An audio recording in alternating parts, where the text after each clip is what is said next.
est un honneur.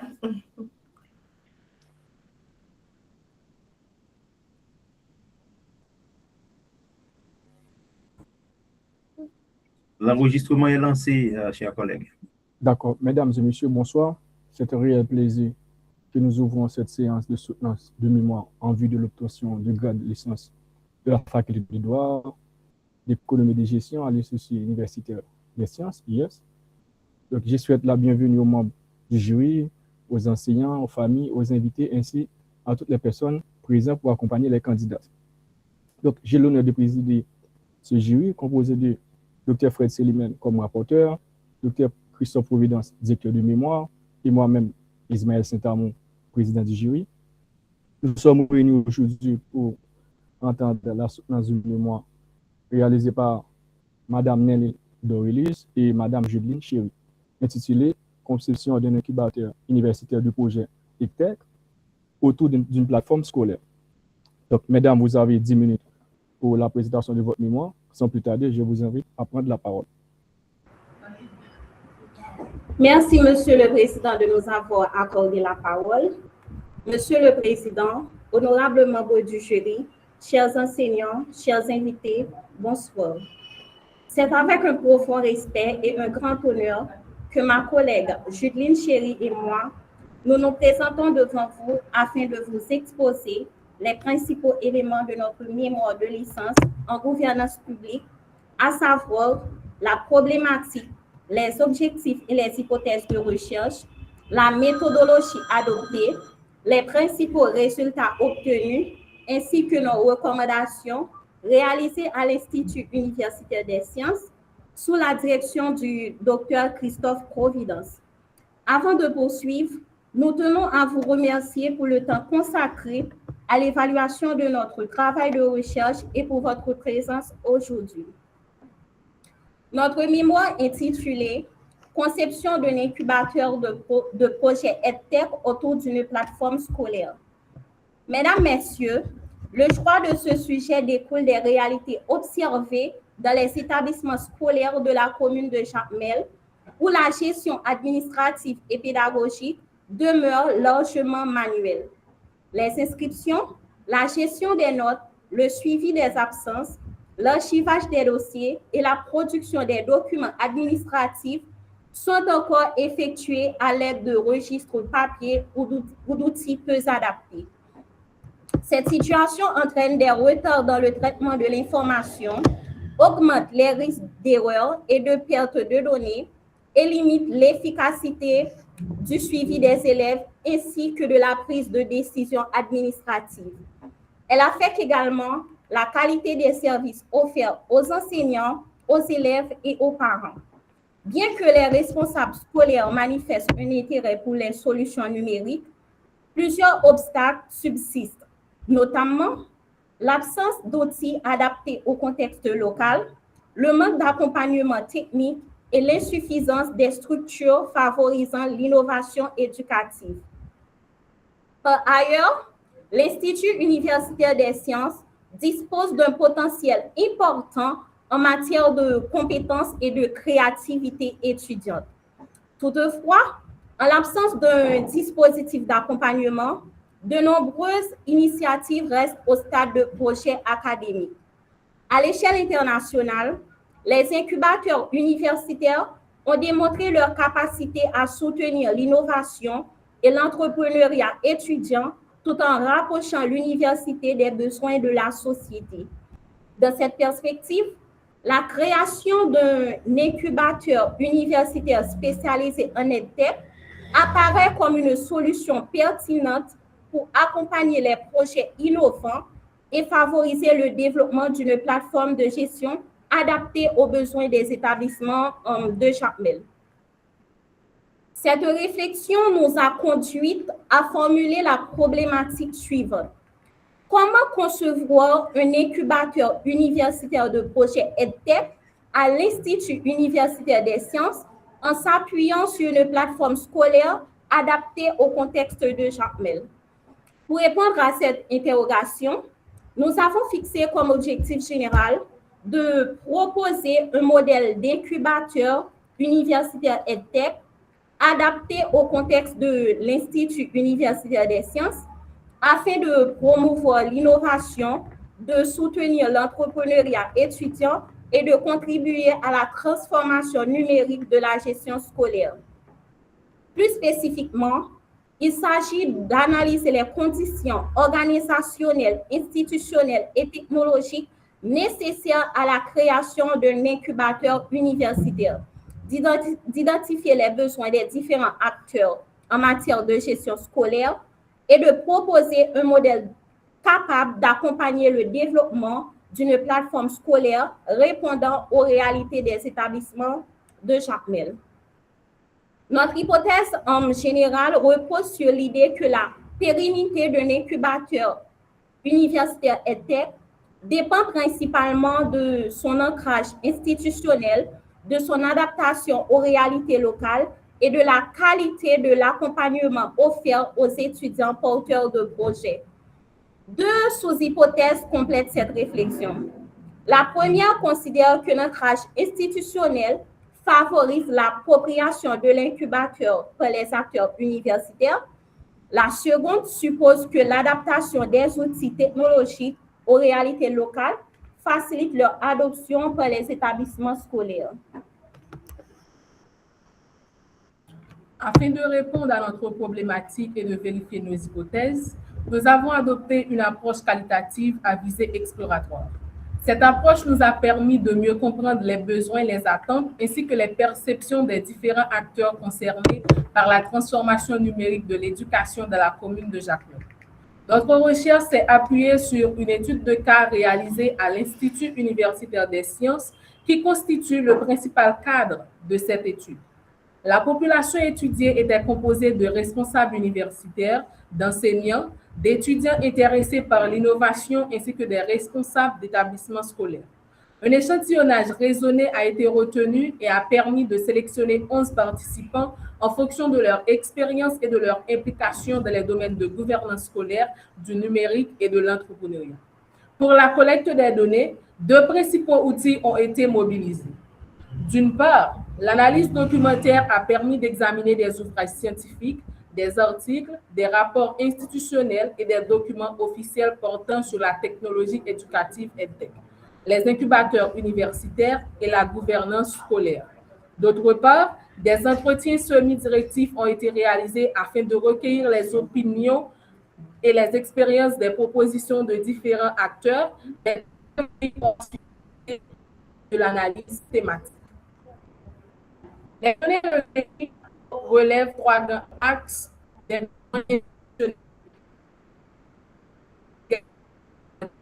vis-à-vis du MENFP, l'optimisation administrative et le renforcement du pilotage stratégique avec les parents. Et sur le plan technologique, le plateforme doit impérativement répondre à des critères stricts de sécurité, intégrer un mode hybride offline pour pallier les contraintes d'Internet et d'énergie à Jacmel et garantir une parfaite interopérabilité avec les systèmes existants. Il y a aussi les besoins entrepreneuriaux. Du côté des étudiants, les attentes pour que l'incubateur soit viable sont claires. Ils réclament un accompagnement en mentorat, des formations en gestion d'entreprise, des infrastructures techniques comme un laboratoire de prototypage et des mécanismes de financement initial pour transformer leurs idées en solutions concrètes.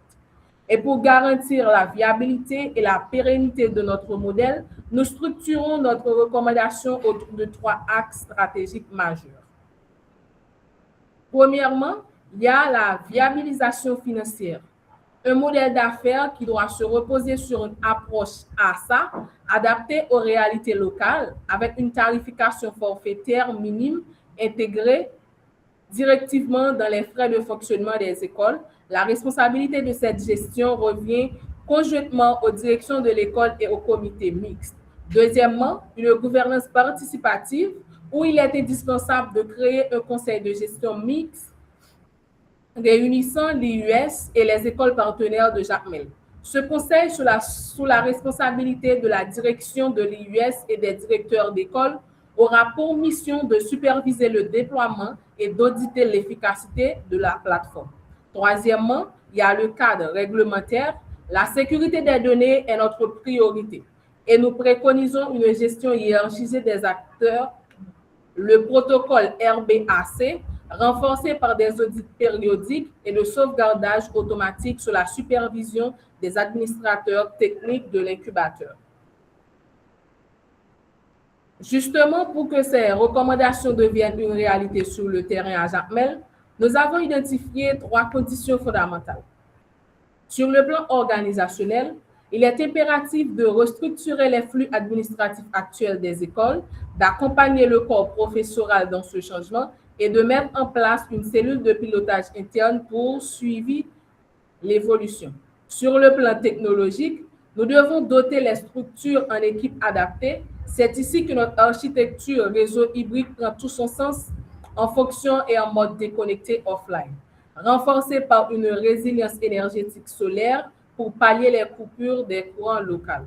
Enfin, sur le plan institutionnel, le succès exige une formation continue à l'analphabétisation numérique, un support technique de proximité assuré par l'incubateur et surtout une conformité totale avec les exigences du ministère à travers le système CIMI. Cette recherche présente néanmoins certaines limites. Le nombre relatif restreint des participants et le choix des limites centrées sur l'IUS limite la généralisation des résultats à l'ensemble des systèmes universitaires haïtiens. De plus, les contraintes liées à la disponibilité des données et au contexte socio-économique n'ont pas permis d'élargir davantage le champ d'investigation. Mais ces limites, cette étude ouvre des perspectives intéressantes pour des futures recherches. Il serait pertinent d'approfondir l'analyse en expérimentant l'analyse en œuvre effective du modèle incubateur et proposer en évaluant son impact sur la gouvernance scolaire, l'entrepreneuriat étudiant et la transformation numérique des établissements scolaires. Des études complémentaires pourraient également examiner les mécanismes de financement, les conditions de pérennisation et les possibilités d'extension de ce modèle à d'autres universités d'Haïti. Pour conclure, ce travail nous a permis de réfléchir sur une problématique importante liée à la modernisation de la gestion scolaire en Haïti et à la nécessité de mieux accompagner l'innovation étudiante dans le domaine du numérique éducatif. À travers cette étude, nous avons constaté qu'il existe un réel besoin de mettre en place des structures adaptées capables de soutenir les initiatives des étudiants et de favoriser le développement de solutions numériques répondant aux besoins des établissements scolaires. Nos analyses ont également montré que l'Institut universitaire des sciences dispose de plusieurs atouts institutionnels, organisationnels et humains favorables à la mise en œuvre d'un incubateur universitaire EdTech. Les résultats obtenus nous permettent ici de confirmer notre hypothèse principale selon laquelle la durabilité de l'incubateur universitaire EdTech à l'IUS dépend de son ancrage institutionnel, de son adaptation technologique et de son dispositif d'accompagnement des étudiants. De plus, les résultats de notre recherche démontrent que l'intégration institutionnelle de l'incubateur au sein de l'université constitue une condition essentielle à son fonctionnement et à son apparition par les acteurs concernés. Il montre également que le développement des solutions technologiques adaptées aux réalités locales favorise davantage leur utilisation et leur pérennisation dans les établissements scolaires. Ainsi, ce mémoire met en évidence le rôle central que peut jouer l'université dans la promotion de l'innovation, de l'entrepreneuriat étudiant et de la transformation numérique de la gouvernance scolaire en Haïti. La proposition de modèle incubateur universitaire EdTech constitue une contribution susceptible de favoriser l'émergence de solutions éducatives innovantes adaptées au contexte haïtien et dès lors une question demeure. Comment les universités haïtiennes pourront-elles mobiliser durablement les ressources institutionnelles, technologiques et financières nécessaires pour faire des incubateurs EdTech de véritables leviers de transformation du système éducatif national? Nous vous remercions pour votre attention et nous restons maintenant disponibles pour répondre à vos questions et recevoir vos observations. Merci, mademoiselle. Donc, sans plus tarder, je cède la parole au rapporteur Dr. Fred Célimène.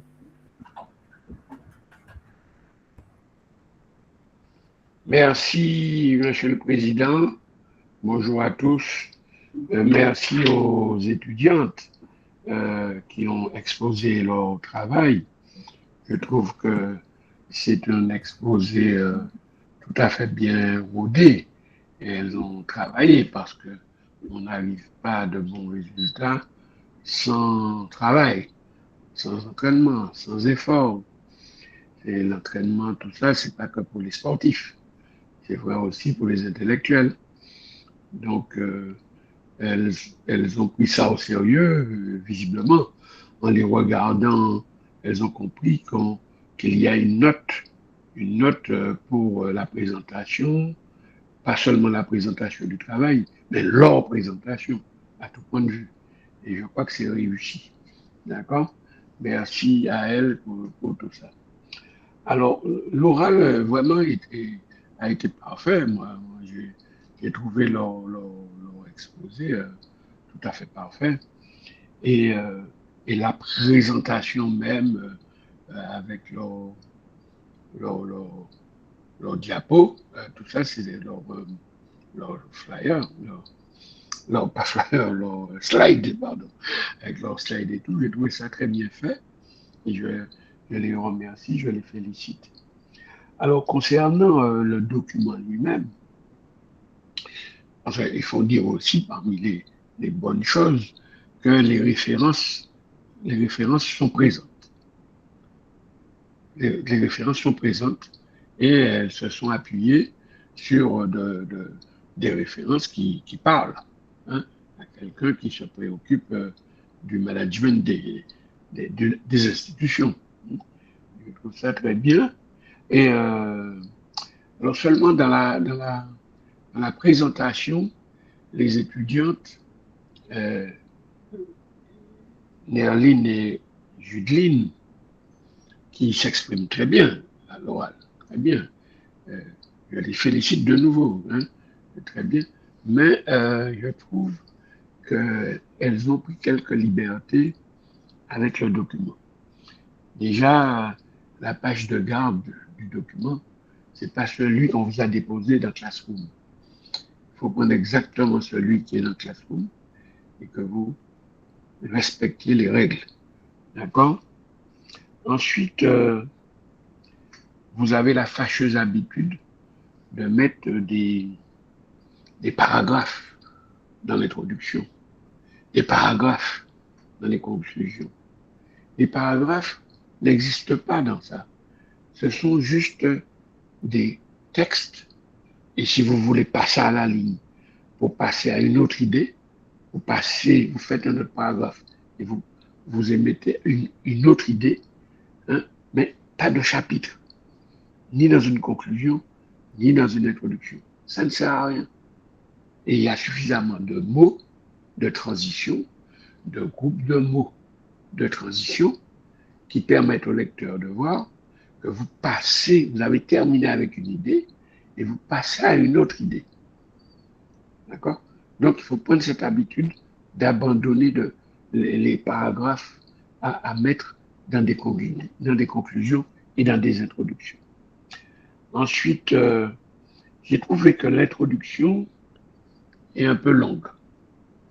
C'est vrai qu'il y avait des choses à déblayer, à délimiter, à préciser, etc. Mais l'introduction reste trop longue, à mon avis. 7 pages d'introduction, c'est presque le nombre de pages d'une section. C'est trop long, 7 pages d'introduction. C'est vraiment trop long. Donc, il faut s'arranger pour que l'introduction ne soit pas si longue. Ensuite, je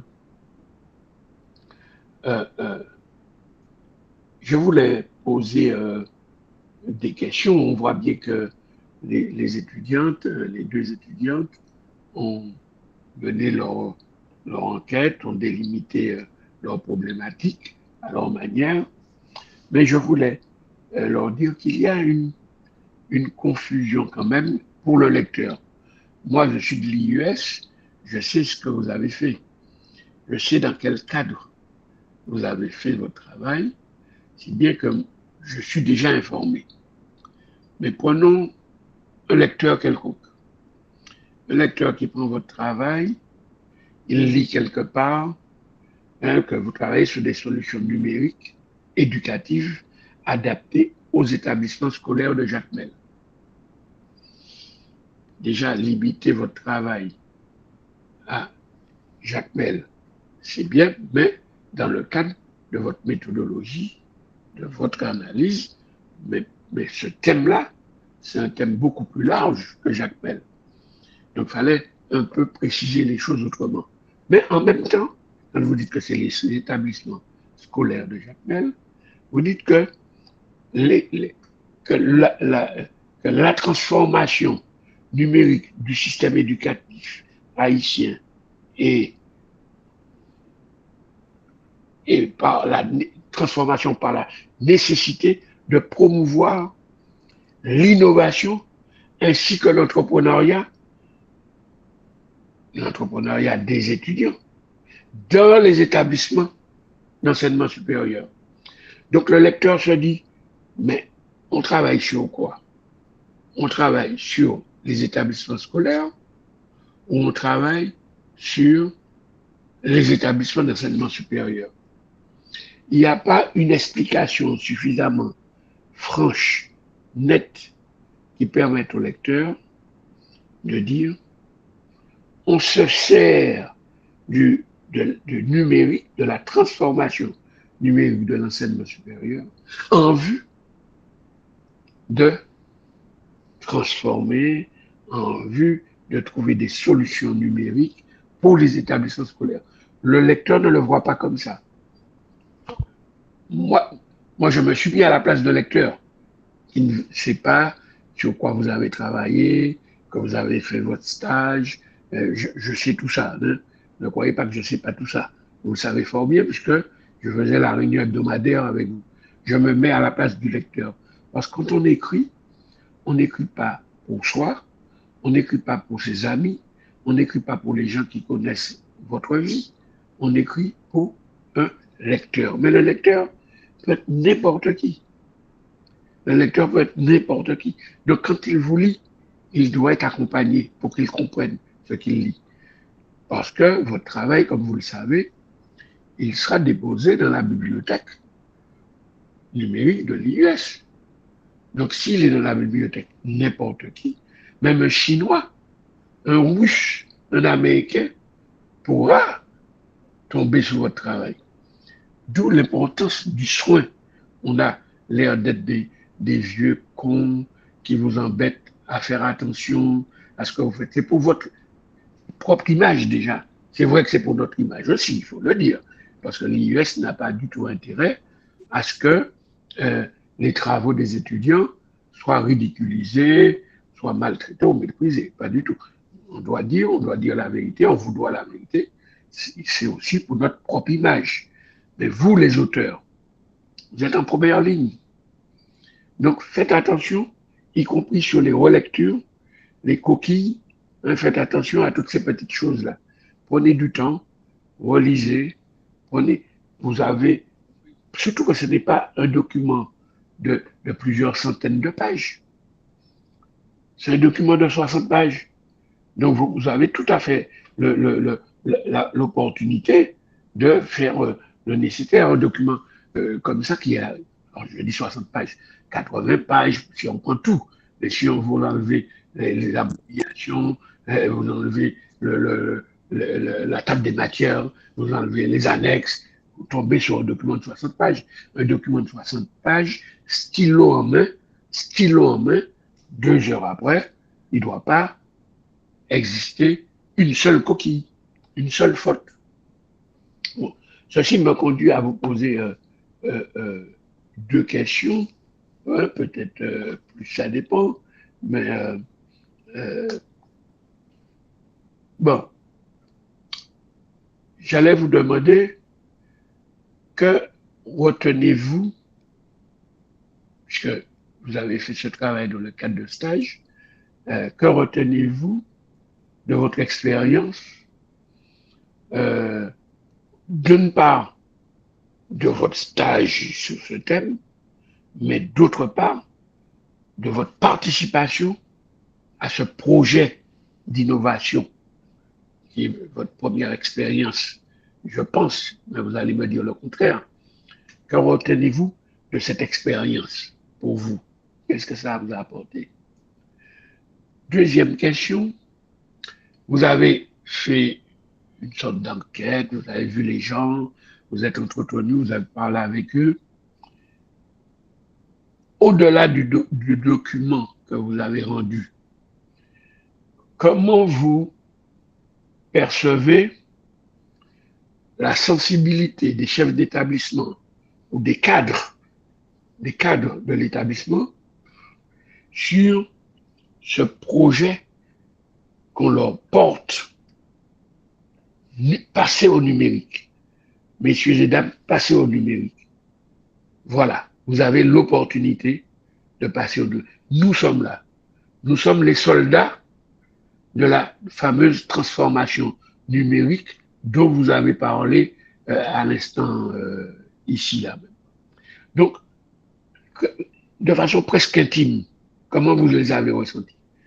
Et quand je dis l'avez ressenti, quels sont réellement les points de blocage et les points d'euphorie, les deux points? Parce que vous avez dû toucher des chefs d'établissement qui devraient être euphoriques à cette idée d'avoir la numérisation chez eux, mais vous avez dû tomber aussi sur des gens qui, avoir mon vieux cahier pour faire la liste des étudiants, des élèves, pardon, chaque année, je garde mon vieux cahier. Bon. Comment vous sentez ça? Comment vous voyez les perspectives d'exécution? Je ne dis pas réalisation seulement, c'est plus encore que ça. Quel est votre sentiment sur la possibilité d'exécution d'une telle démarche? Est-ce que vous pensez que c'est quelque chose d'impossible? Les gens sont trop réfractaires, les gens ne sont pas ceci, les gens ne sont pas cela?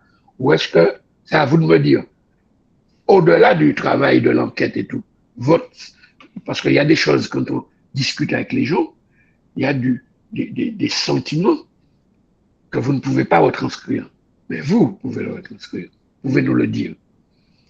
Et puis, j'ai pas bien compris un aspect, c'est à vous de me l'expliquer, quand vous dites que il peut être envisagé une sorte d'intégration de l'IUS dans le management de l'administration de l'établissement. Vous avez dit ça vers la fin, j'ai pas bien compris, dans le management de l'établissement scolaire.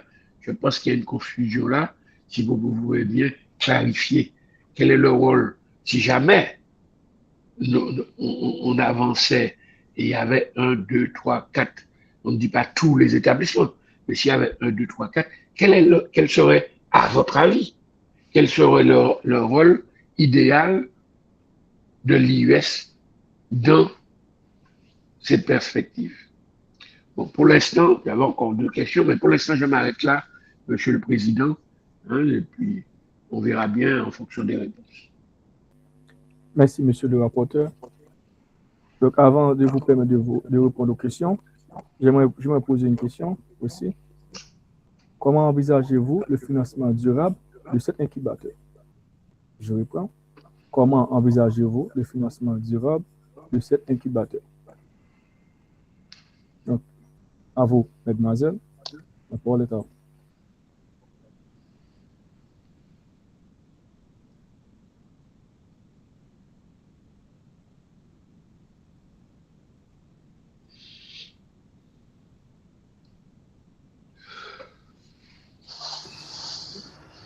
Merci pour les questions posées. Alors, pour répondre à la première question, pour répondre à la première question, qui est que retenez-vous de votre expérience et d'une part pour le stage et d'autre part à ce projet d'innovation. Alors, concernant le stage, cela m'a permis de mettre en pratique les connaissances acquises à l'université, de mieux comprendre le fonctionnement et ainsi il m'a aussi permis de développer mon sens de l'organisation et de la communication et du travail en équipe. Pour le second point, concernant le projet d'innovation, j'ai retenu qu'il est important de partir des besoins réels du terrain pour proposer des solutions adaptées. Ce travail m'a également permis de développer mon esprit d'analyse, de recherche et de conception de projets.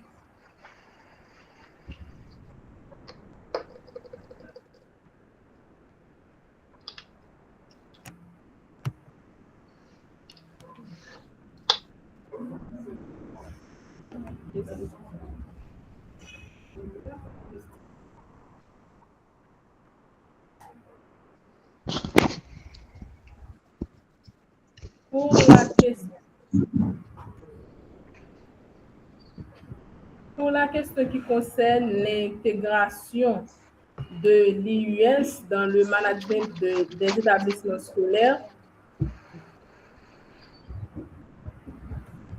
pour cette question, il faut dire que le rôle de cette liaison, c'est l'ancrage interne.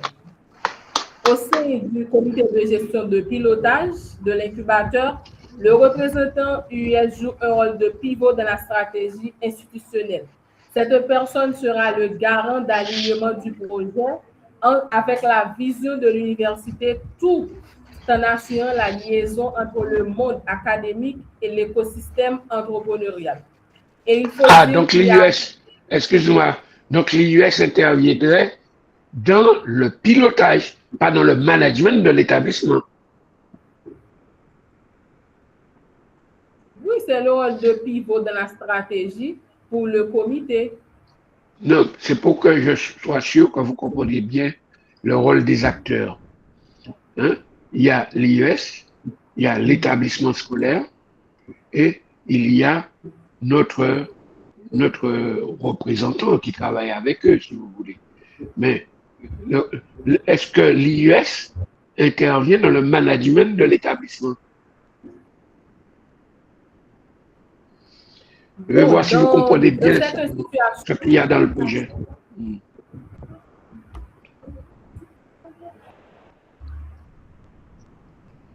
La personne qui représente à l'IUS, cette personne doit avoir droit de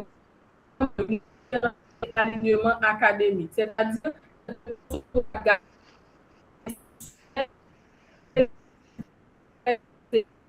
et surtout une rôle de liaison et d'ancrage interne avec une sorte de mobilisation de la communauté universitaire, la détection des talents qui va faciliter le sourcing des projets en faisant la promotion de l'incubateur. Et troisièmement, c'est la facilitation logistique et académique.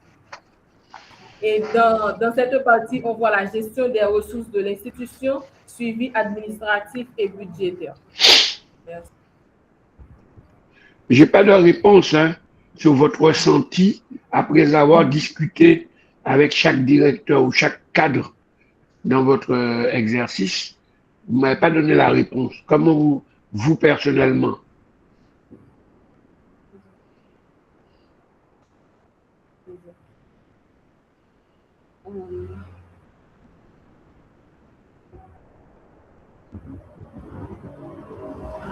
Pour répondre à cette question et par rapport aux réponses qu'ils nous ont données, cela nous a fait voir que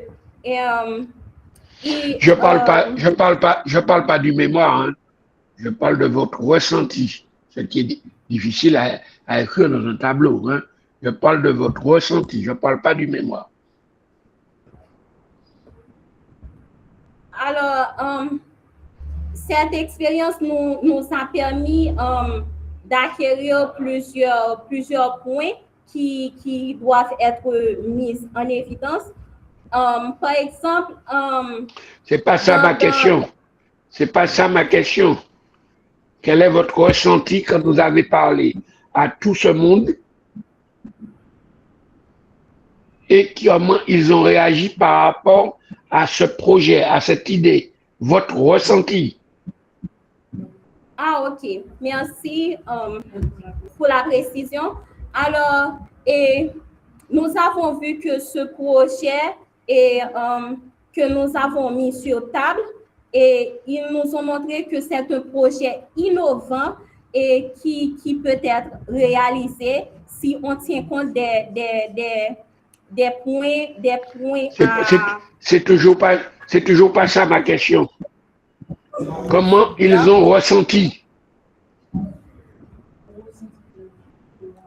D'accord. Vas-y, Julie. En fait, oui, pour répondre à cette question, il faut dire clairement, en rapprochant vers ces cadres, nous avons trouvé un ensemble d'éléments qui ont fait l'objet même de notre mémoire. Parce qu'en les questionnant, nous avons trouvé qu'auparavant, ils ont eu des difficultés afin de bien administrer l'établissement, surtout dans la gestion scolaire, gestion des bulletins. En utilisant les papiers, ça prend trop de temps, mais maintenant avec cette plateforme qui va intégrer la gestion scolaire, les tâches seront plus rapides à exécuter. Non, mais ça on le sait. Ça on le sait. Mais comment vous les avez ressentis puisque vous leur avez parlé? On sait que ça va faire gagner du temps, on sait tout ça. Vous n'arrivez pas à répondre à ça, c'est ça un problème. Comment vous les avez sentis? Hein? Comment vous avez senti les gens? Je ne parle pas de technique, qu'on va gagner du temps, on va pas utiliser de papier, je ne parle pas de technique, je parle de vous.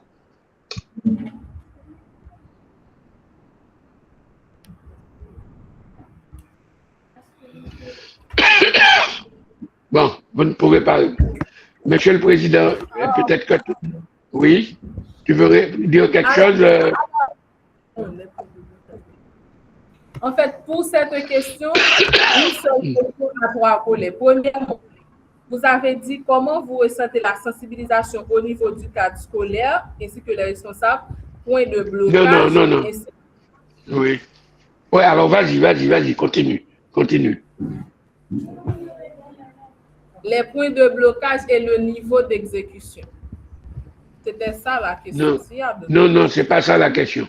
Bon, enfin, on laisse tomber, vous ne comprenez pas ma question. Je m'exprime sans doute très mal. Monsieur le Président, je vous passe la parole, je vous redonne la parole. Avant, il y a une dernière question qui concerne comment envisager le financement de l'incubateur. Oui, ça c'est le président, ça. En fait, pour envisager le financement d'un projet d'incubateur universitaire, particulièrement axé sur les technologies éducatives et tech, ça demande une approche stratégique. Et cette approche stratégique est diversifiée parce qu'il s'agit d'une structure hybride. Et les grands axes qui vont nous permettre de financer ce projet, c'est le financement institutionnel et académique. C'est-à-dire chercher des apports en nature chez les universités, des subventions de fonctionnement, ainsi que chercher des partenariats publics-privés et chez les secteurs corporatifs. Et aussi, il y a le partenariat entre les coopérations internationales et les subventions de développement. En dernier lieu, c'est le modèle d'autofinancement avec la génération de revenus.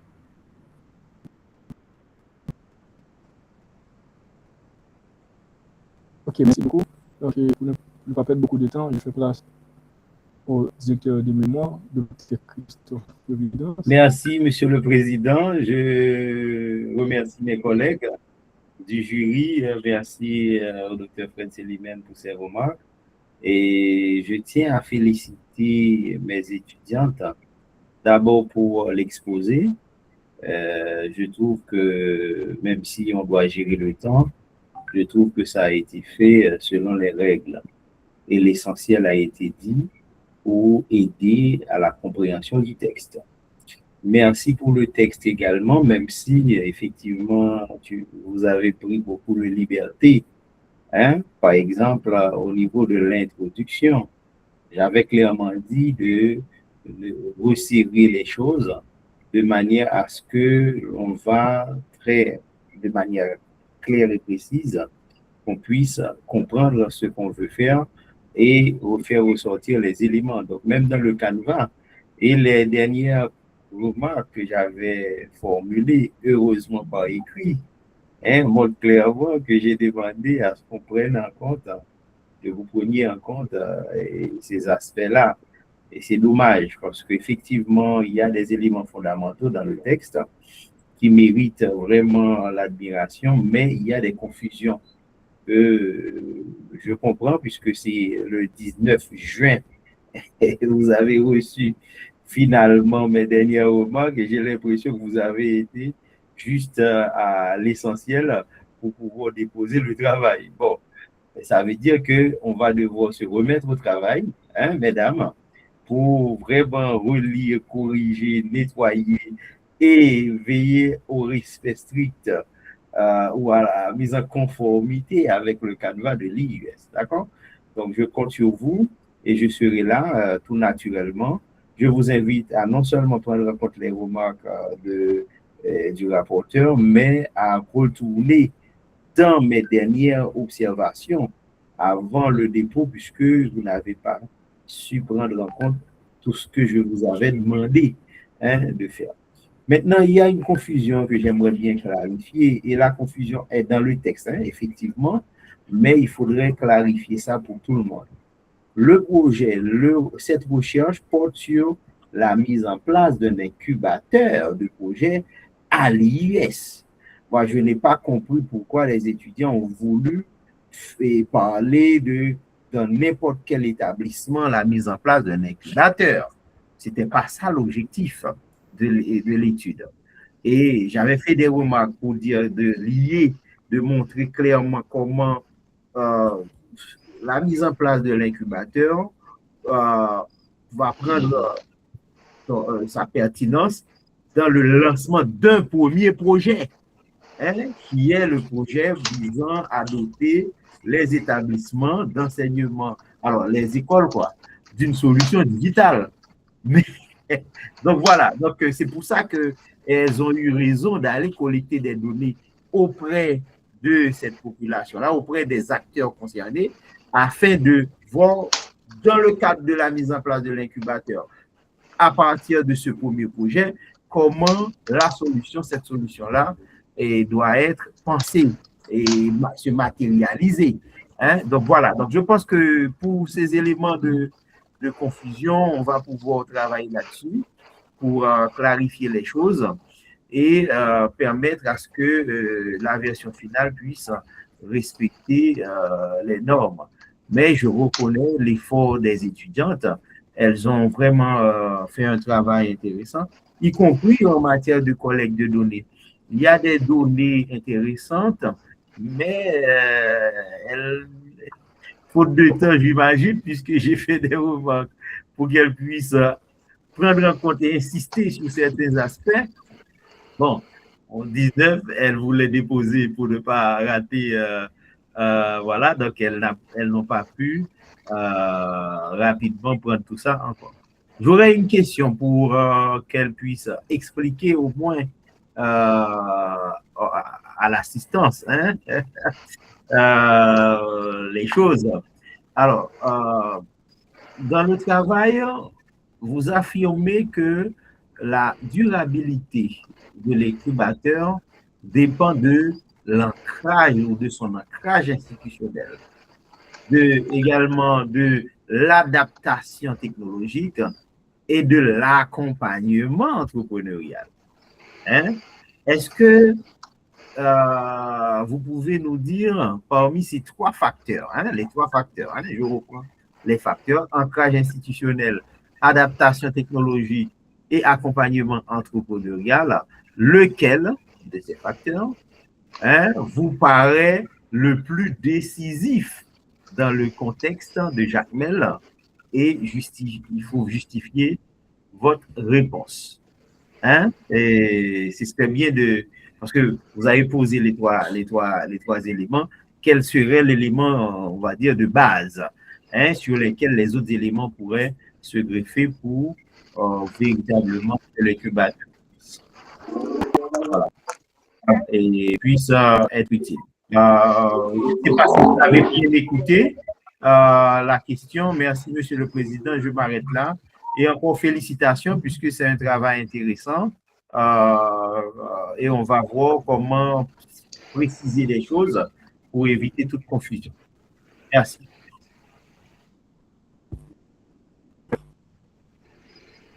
Merci, M. Macadam. Donc, vous avez une minute pour répondre et donner des mots de remerciement. Je vous remercie, Dr. Providence, pour la question posée. Pour répondre à cette question, alors, parmi ces trois facteurs, l'ancrage institutionnel me paraît le plus décisif. Le pourquoi? Sans l'engagement et le soutien de l'université, il serait difficile de mettre en place le financement et la pérennité de l'incubateur. Et la logique est également importante, mais cela ne permet pas de produire des effets si le projet bénéficie d'un solide appui institutionnel. Donc, les derniers mots, puisque de remerciements, comme disait le président, parce qu'on doit terminer quand même. Okay, qu'est-ce que vous avez à dire au grand public et au jury, rapidement? Alors, je tiens à remercier notre encadreur, Dr. Christophe Providence, et le Dr. Fred Selimène pour leur accompagnement tout au long de ce parcours. Alors, je tiens aussi à remercier M. Fitness Zidor pour ses précieux conseils. Je tiens également à remercier ma mère qui est dans la salle, mon frère, mes amis qui sont en ligne et en présentiel. Je tiens personnellement à remercier mon compagnon qui est présent, M. James. Alors, qui a été un support inébranlable tout au long de ce parcours. Alors, je vous dis merci à tous et rendez-vous pour le master.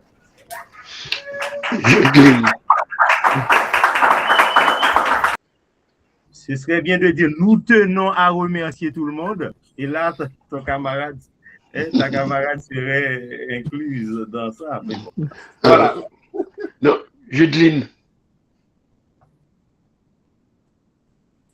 a disparu. Il faut pas la frustrer, il faut qu'elle puisse s'exprimer aussi, président. Il faut qu'elle parle. Je suis là. Bon, en gros.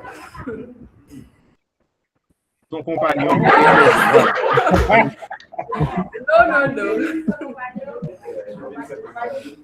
Non. En fait, je tiens à remercier parce que tout le monde, avant tout le monde, je remercie Dieu. Je remercie Dr. Christophe Providence pour son encadrement tout au long de ce parcours.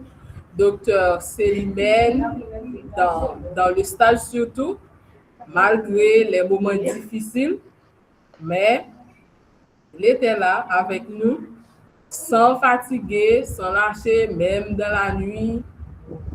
Il était là. Merci.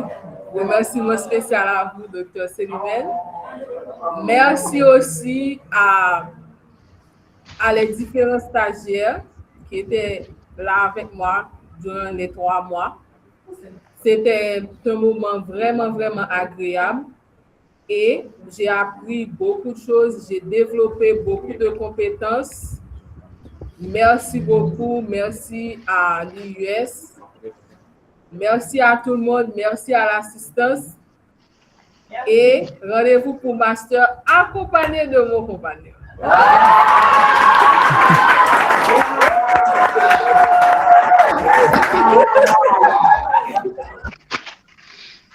Ok, mesdames et messieurs, nous arrivons au terme de cette soutenance de mémoire. Je tiens au nom du jury à remercier les candidats, Madame Néline Dorelis et Madame Judine Chéry. Et je remercie également le directeur de mémoire, Dr Christophe Providence, et le rapporteur, Dr Fred Célimène. Je demande à l'administration d'arrêter la session. Merci.